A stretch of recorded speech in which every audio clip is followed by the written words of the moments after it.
Hello there. So you want to know how you can go ahead and add overlays in your OBS Studio, whether it be a be right back soon or any kind of overlays that you want to go ahead and add. This is the only video you'll ever need to watch. So without any further ado, let's just get straight into the video.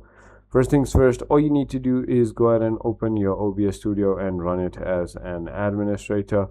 As you clearly know, it is gonna be the best or give the best performance when it's as an administrator.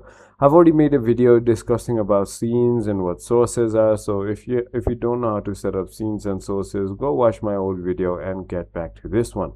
So now, simply, in order for you to go ahead and add overlays, all you need to do is click on plus button on the sources and simply go ahead and click on media source. Click on create new, and all you need to do is just on local file, just simply go ahead and browse it. So for example, let's say let's just say one of my videos, I want it as a overlay, right? So all you need to do is just simply select that. You can simply play around with your speed, you can loop it if you want to, and you can simply go ahead and click on OK. And there you go. As you can see,